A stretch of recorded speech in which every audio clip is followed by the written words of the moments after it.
नल और नील नाम के दो मौसेरे भाई थे। दोनों कुछ असाध्य रोग से ग्रस्त थे।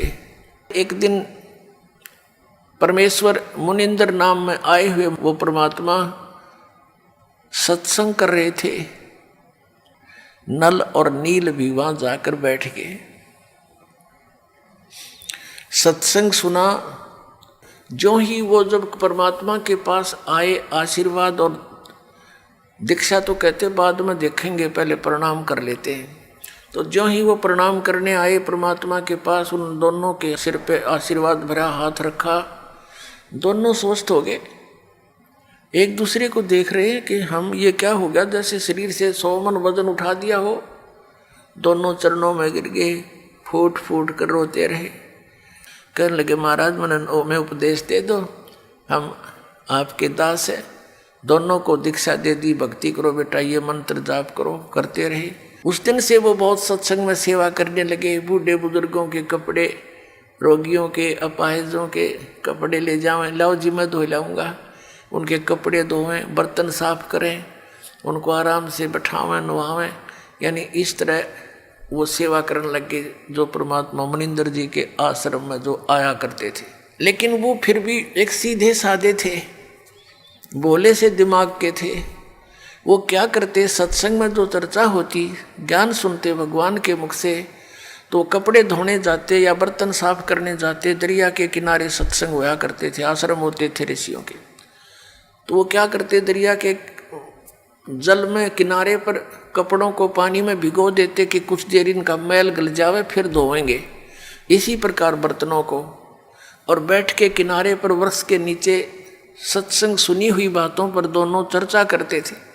तो ऐसे जब वो बातें कर रहे होते हैं तो एक आधा कपड़ा उस झालों में बह जाता था, उनको पता नहीं लगता।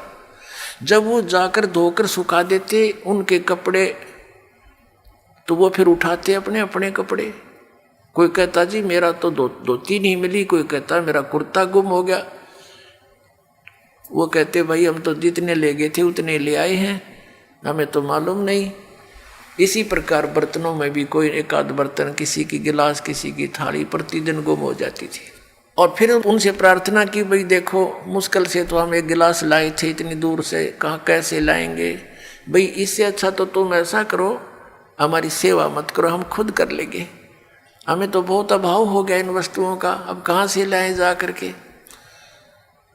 तो वो कहने लगे भाई आगे ध्यान रखेंगे, हम बहुत ध्यान रखेंगे। तो अन्य जो और सेवादार होते थे वो बताते थे कि ये भोले भाले व्यक्ति हैं, कपड़ों को बर्तनों को भिगोकर पानी में बैठ जाते, एक तरफ भगवान की चर्चा करते रहते हैं, इनको पता नहीं लगता वो पानी में बह जाते हैं। कहने का भाव ये शिकायत गुरु जी के पास पहुंच गई, मुनिंद्र जी के पास। अब उनको चिंता होगी कि महाराज जी के पास बात गई और अब ये हमारी सेवा छीन लेंगे। अब सेवा छीननी गई तो भगवान रुष्ट हुए हमारे से। गुरु जी रुष्ट हो गए तो हम पर तापत्तियाँ फिर आ जाएंगी।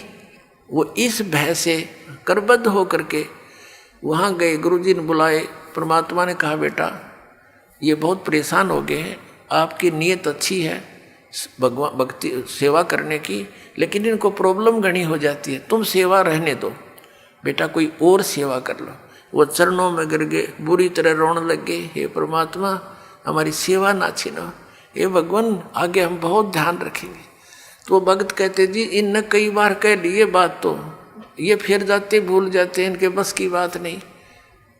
अब परमात्मा ने देखा कि इनकी श्रद्धा टूट है, इनका दिल टूट जाएगा, ये महा दुखी हो जाएंगे। तो परमात्मा कबीर मुनिंद्र जी ने, परमेश्वर जी ने आशीर्वाद दे दिया, बेटा आज से तुम्हारे हाथों से कोई वस्तु जल में डूबे नहीं की, वो वहीं जहाँ रखोगे वहीं रहेगी, इधर टस मस्या नहीं होगी, तुम नहीं छेड़ोगे इतने।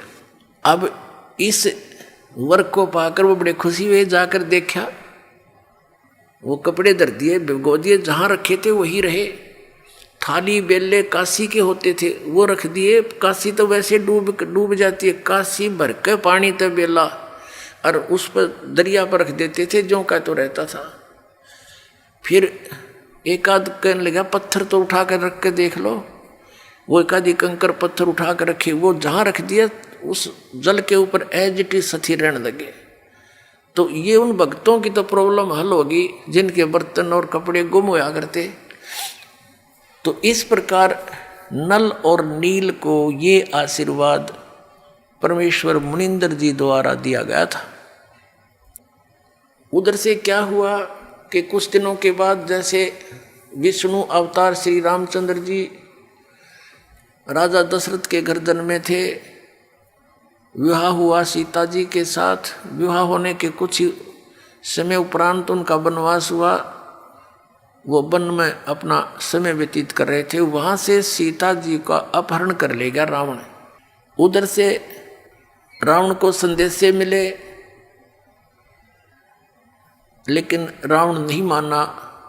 श्री रामचंद्र जी के संदेशवाहक दूत वहाँ गए, श्री अंगद जी, श्री हनुमान जी आदि आदि, लेकिन वो नहीं माना। कहने का भाव ये है कि युद्ध की तैयारी होगी। युद्ध करने के लिए समुद्र से सेना पार करनी समस्या आएगी। अब समुद्र के ऊपर का जावें कैसे? तो कहते हैं उनके इतिहास में लिखा है जीवनी में कि 3 दिन तक श्री रामचंद्र जी ने घुटनों जल में खड़ा होकर समुद्र के अंदर और प्रार्थना की थी कि हे जल्दी हे समुद्र राज मुझे रास्ता दे दे, मैं बहुत आपत्ति में हूँ। मेरी पत्नी को ऐसे ऐसे रावण ने उठा लिया है, सेना पार करनी है, उस राक्षस को मारना है और उस देवी को छुड़वाना है। लेकिन समुद्र नहीं माना।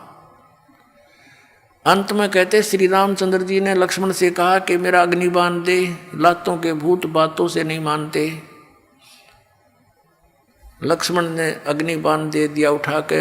रामचंद्र जी ने ज्यों ही वो बाण साधा समुद्र को फूकने के लिए, उसमें लपटें निकलने लगी। उसी समय एक ब्राह्मण रूप बना के समुद्र प्रकट हो गया और कहा भगवान यदि आप मुझे जला भी दोगे, आप फिर भी नहीं जा सकते, खंडर हो जाएगा, इसमें जाओगे क्यों कर? ये तो कुआं हो जाएगा जेरा, और ना जाने कितने जीव मरेंगे, आप पाप के भागी हो जाओगे। ऐसा काम करो भगवान, मेरी मर्यादा भी बनी रहे और आपका काम भी हो जा, सर्प भी मर जा, लाठी भी ना टूटे। तो श्री रामचंद्र जी ने कहा वो बता क्या उपाय है फिर? कि आपकी सेना में नल और नील नाम के 2 सैनिक आपके भक्त हैं। क्योंकि उस समय आसपास के सारे ही भगत सारे इकट्ठे हो गए थे रामचंद्र जी के गेला। भाई इस पर आपत्ति आ गई और एक निकम्मा आदमी उसकी पत्नी ठा ले गया। उधर से शिवलोक से भी काफी गण आए थे, भगवान शिव ने भेजे थे, तो वहाँ बहुत इकट्ठे हो गए थे। तो नल और नील को बुलाया गया। नल और नील से कहा गया, श्री रामचंद्र जी ने कहा कि भाई एक पर आपकी परीक्षा दो तुम। समुद्र ने यह बताया कि इनके गुरु जी के द्वारा दिया हुआ आशीर्वाद है इनका, और उनके आशीर्वाद से मेरे ऊपर ये पत्थर कोई भी वस्तु रखते हैं वो डूबती नहीं, वहाँ से टस से मसनी होगी वहीं रहेगी, तो मेरे ऊपर वजन नहीं बनेगा इसका। अब भगवान श्री रामचंद्र जी ने कहा भी एक बार ट्राई दिखाओ तुम। देखो हम ऐसे मार खाते हैं, पहले तो नल और नील 100 शुक्र मनाया करते अपने मुनिंदर भगवान के, और उस दिन वो आंडी पाक गए। अभिमान हो गया उनको कि यदि आज हम गुरु जी को याद करेंगे, जंतर मंत्र प्रणाम करते हैं जैसे याद करने के लिए, तो ये नो सोचेंगे उपस्थित जन ये कहीं और से शक्ति प्राप्त करते हैं, इनके अंदर कोई पावर नहीं। अब उन्होंने दोनों ने फटाफट उठाया एक एक पत्थर और रख दिया समुद्र पर, डूब गया। उनको भी अचंभा हुआ, उन्हें फिर दूसरा उठाया वो भी डूब गया, तीसरा रखा वो भी डूब गया। अब एक दूसरे के मुंह की तरफ देख रहे हैं और श्री रामचंद्र जी कहने लगे समुद्र से, वो जो ब्राह्मण रूप में उपस्थित था, मानो ये कहना चाह रहे हैं कि तू झूठ बोल रहा था, तो ब्राह्मण रूप में उपस्थित समुद्र ने कहा कि भगवान आज इनने कोई गलती कर दी, क्यों भाई तुमने अपने गुरु जी को याद नहीं किया, आज दिखा है ये अभिमान में आ गए, इसलिए इनके हाथ से वो पावर चली गई दिखा है। वो तो अपना एस्टीमेट बतावा था और वह सचमुच ऐसा ही हो गया था। अब उन दोनों ने फिर अक्षमा याचना की, गुरु जी को याद किया, हे दाता दया करो, हमसे गलती होगी, माफ़ करो, हम तो पापी आत्मा हैं। वो डर गए न्यू अकदे फिर वो आपत्ति फिर ना आ जाए तुम्हारे पे, और तुमने कर दी गलती आज ज़्यादा, अब मान बढ़ाई की भूख में। तो पुण्यात्माओं परमात्मा हमें आगाह करते हैं कि यदि तुम ऐसे मर्यादा तोड़ दोगे भक्ति आपकी नष्ट हो जाएगी। जैसे माता गर्भ को रखे यतन बनाए और ठेस लगे तो छन होए, ऐसे भक्ति जावे।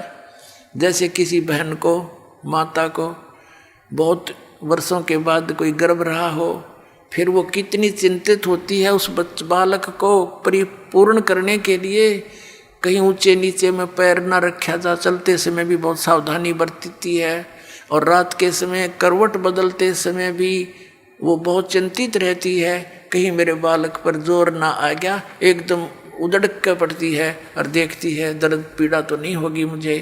तो कहते हैं जैसे माता गर्भ को रखे यतन बना और ठेस लगे तो क्षीण होए, तेरी ऐसे भक्ति नसावे। तो उनकी भक्ति नस की